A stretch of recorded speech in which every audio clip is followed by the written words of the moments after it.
फैसल आबाद थाना D type colony में एक अफसोसनाक वाक़या रूनमा होता है। बाप अपनी दो बेटियों को गला दबा के कत्ल कर देता है। हमने ताक़ुब करके इसको फौरी अरेस्ट कर लिया। मुझे डर था कि वो मेरी बेटियों को भी किसी के घर में काम पे लगा देंगी। अस्सलाम वालेकुम नाज़रीन, उर्दू पॉइंट के साथ मैं हूं आपका मेज़बान अबरार बरकत अली।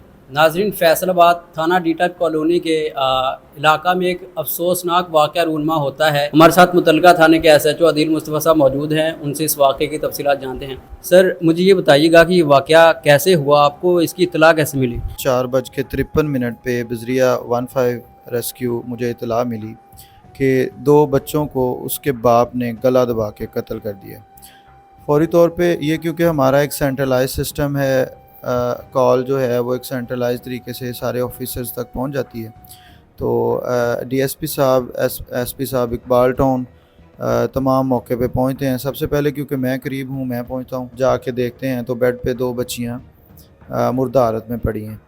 तो सबसे ज़्यादा ज़रूरी जो उस वक्त काम था वो मुलज़िम की गिरफ़्तारी थी।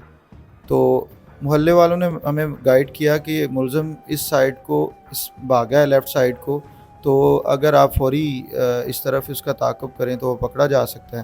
तो फिर हमारी जो टीम थी, जो मोबाइल ऑफिसर थे और जो मेरे साथ जवान थे, हमने ताक़ुब करके इसको फौरी अरेस्ट कर लिया। जब इससे पूछा कि आपने इतनी लर्ज़ाखेज़ जो काम किया है, जो वारदात की है, इसकी वजह क्या थी, तो इसने बताया कि मेरी अपनी बीवी के साथ घरेलू नचाकी बड़े अरसे से चल रही है। तो मेरी बीवी मुझसे तलाक़ लेके या खुला लेके अलहदा रहना चाहती थी और मुझे डर था कि क्योंकि वो लोगों के घरों में काम करती है, मेरी सास भी, मेरी साली भी, तो यकीनी तौर पे वो मेरी बेटियों को भी किसी के घर में काम पे लगा देंगी। तो मेरी ये इज़्ज़त गवारा नहीं करती कि मेरी बेटियां किसी के घरों में काम करें। ये ऐसे ही अपनी बातों को जस्टिफाई करने के लिए उल्टी सीधी बातें, इल्ज़ामात लगाता रहा और अपना मौक़िफ़ देता रहा कि ये वजूहात हैं जिस वजह से मैंने कत्ल किया। बहरहाल जी, जो भी है, जो भी नाचाकी की वजह थी, 2 मासूम बच्चियों को कत्ल करना किसी लिहाज से भी जस्टिफाइड नहीं है। जाए वक़ुआ से क्या क्या शवाहद मिले आपको? क्या चीज़ें इस्तेमाल की बच्चियों को कत्ल करने के लिए? उसने गला दबा के कत्ल किया था। तो जाए वक़ुआ से इसके अलावा कुछ, क्योंकि कोई फायर आर्म इंजरी नहीं थी या कोई ऐसा दुपट्टा या जिस चीज़ से दबाया गया हो, क्योंकि मासूम बच्चियाँ थी, कम उम्र थी। जो नूर फातिमा है उसकी उम्र 7 साल थी, ईमान फातिमा की उम्र 5 साल थी। अगर उसने इरादा कर लिया था उन्हें मारने का तो उसे ज़्यादा दिक्कत पेश नहीं आई होगी, तो उसने हाथ से गला दबा के उन्हें कत्ल किया। उसके वालिद, वालदा, भाइयों सब ने इस चीज़ को कंडेम किया, इसकी मज़म्मत की और बाकायदा तौर पे हमारे साथ भी गए पोस्टमार्टम के लिए। आपने कहाँ से उसको गिरफ़्तार किया? इस वाक़े के कितने टाइम के बाद आपने गिरफ़्तार किया? यूँ ही हमें इत्तला मौसूल हुई, तो नमाज का टाइम था, मैं जाग रहा था, तो मैं फ़ौरी तौर पे विदिन 3 to 4 मिनट्स में, क्योंकि यहाँ से कोई 500 गज़ के फासले पे होगा, तो मैं फ़ौरी तौर पे उधर पहुँच गया। फ़ौरी रिस्पॉन्ड, क्योंकि ये अभी भाग रहा था तो हमने फिर फ़ौरी तौर पे इसको पकड़ लिया।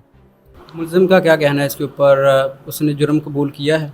अपनी बात को जस्टिफाई करने की कोशिश की, लेकिन बाद में कन्फेस किया, अपना जुर्म कबूल किया और हमने इसे लाके हवालात में बंद किया। मुल्ज़िम क्या काम करता था? मुलज़िम समोसों की एक दुकान है नगीना बेकरी के बिल्कुल सामने, ये समनाबाद, उधर बतौर टेबल मैन काम करता है। मज़दूर टाइप का, मुतवस्सित तबके से ताल्लुक़ रखता है, गरीब आदमी है और हार्डली इसका 1.5 मरले का घर होगा जिसमें 2-3 भाई रहते हैं। इस केस में मुद्दई कौन है और उनकी जानिब से क्या रद्द-ए-अमल सामने आया है? जब बीवी को पता चला कि ये वक़ुआ हो गया है, तो ज़ाहिर है एक माँ के लिए इससे ज़्यादा दर्दनाक और अज़ियतनाक क्या हो सकता है। तो वो क्योंकि उस टाइम तोबा टेक्सिंग थी, हमने उसे इत्तला दी तो वो फौरी उधर से रवाना हुए, तो पहुँचे हैं इधर, तो इंशाल्लाह इन पे FIR दे के कार्रवाई कर रहे हैं। दिल भाई, ये घरेलू नचाकी कब से थी? तकरीबन 5 साल से चल रही है और ये लड़ाई झगड़ा इनका अक्सर व बेशतर चलता रहता है।